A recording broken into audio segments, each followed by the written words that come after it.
Class 12 Hindi very most important जीवन परिचय लेकर के आए हैं और इसमें एक ऐसी ट्रिक बताएंगे जिससे आपको फुल नंबर मिलेंगे, कोई भी नंबर काट नहीं पाएगा। तो चलिए जीवन परिचय और ट्रिक आपको बताते चलते हैं। हरिशंकर परसाई का जीवन परिचय बहुत ही ज़्यादा इम्पॉर्टेंट है और कई बार पूछा गया है, बार बार घुमाकर पूछा जाता है। देखिए पहले चौपाई जैसे लिख देंगे ताकि अच्छे नंबर मिले। 1924 में जन्म, 95 में निधन है भाई। मध्य प्रदेश के जमाने में जन्मे हरिशंकर परसाई। व्यंग्यकार, निबंध लेखन, कहानी व लिखे कई उपन्यास। शुक्लोत्तर युग के प्रसिद्ध लेखक, समाज सुधारक का किया प्रयास। तो ये लिखने से अच्छे नंबर प्राप्त होते हैं। अभी आपको आगे एक ट्रिक भी बताएंगे, इस ट्रिक को आप अपनाएंगे तो आपको फुल नंबर प्राप्त होंगे। चलिए आगे देखते हैं। आगे है जीवन परिचय, हेडिंग डालेंगे और लिखेंगे हिंदी साहित्य जगत के उच्च कोटि के निबंधकार हरिशंकर परसाई जी का जन्म 22 अगस्त सन 1924 ईस्वी में। कब हुआ था इनका जन्म? 22 अगस्त सन 1924 ईस्वी में मध्य प्रदेश के होशंगाबाद जिले में हुआ था। 22 अगस्त 1924 में मध्य प्रदेश के होशंगाबाद के जिले में हुआ था।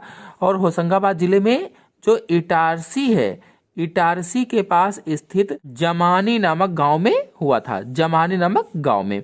और इनकी प्रारंभिक जो शिक्षा थी मध्य प्रदेश में ही हुई। जो प्रारंभिक शिक्षा इन्होंने प्राप्त की वो मध्य प्रदेश में ही प्राप्त की। यहीं से इन्होंने बीए की परीक्षा भी उत्तीर्ण की।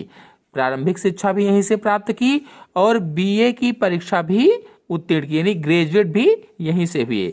नागपुर विश्वविद्यालय से इन्होंने हिंदी में एमए की डिग्री प्राप्त की।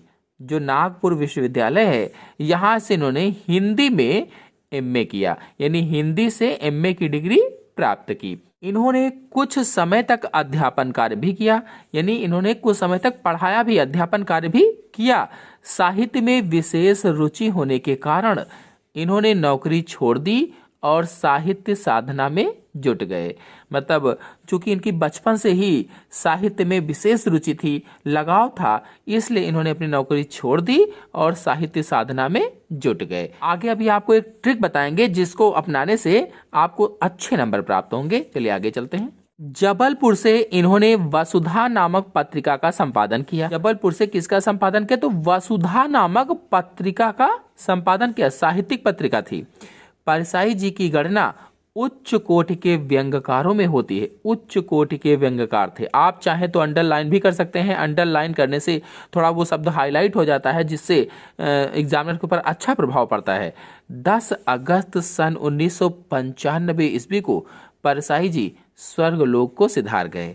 इनकी मृत्यु कब हुई? तो 10 अगस्त 1995 ईस्वी को हुई थी। जब भी आप जीवन परिचय लिखें तो हेडिंग अवश्य डालकर लिखें, सभी में हेडिंग डाल कर लिखें और जो भी मेन वर्ड्स है उसको अंडरलाइन कर दें, हाईलाइट कर दें या हाईलाइटर का प्रयोग करें। शब्दों से शब्दों के बीच की दूरी बराबर रखें और अच्छी राइटिंग में लिखें, जिससे आपको फुल नंबर प्राप्त होंगे। तो साहित्यिक परिचय में क्या लिखेंगे?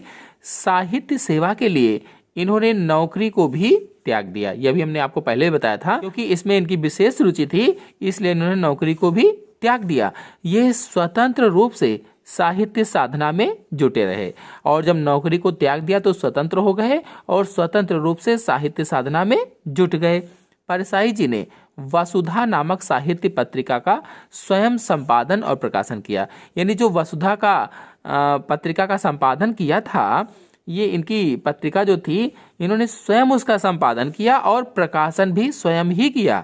सामाजिक विसंगतियों का निवारण भी इन्होंने किया और जो समाज में कुरीतियां थी, विसंगतियां थी, उनका भी निवारण किया।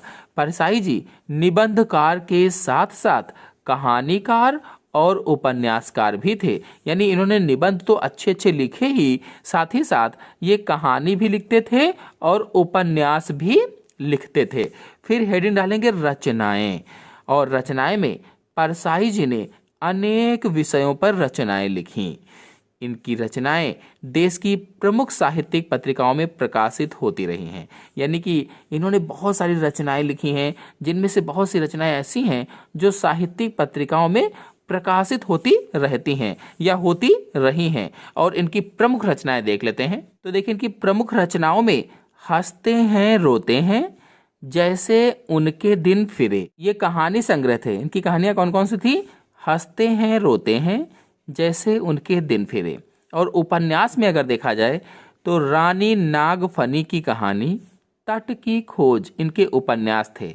रानी नागफनी की कहानी, तट की खोज उपन्यास थे।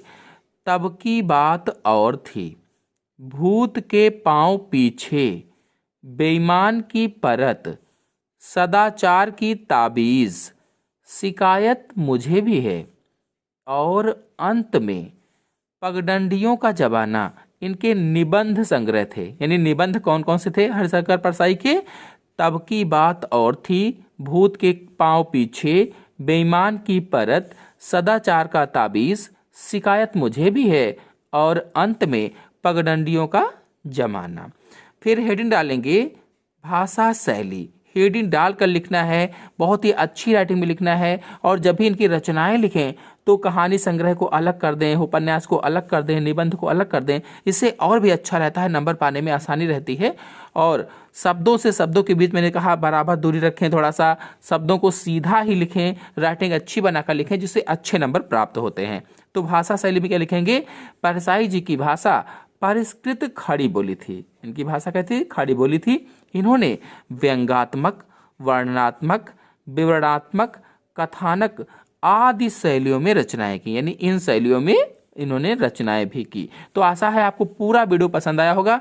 पसंद आया हो तो वीडियो को लाइक कीजिए, अपने दोस्तों में शेयर जरूर कीजिए, और यदि चैनल पर पहली बार आए हैं तो चैनल को सब्सक्राइब भी कर लीजिए। धन्यवाद।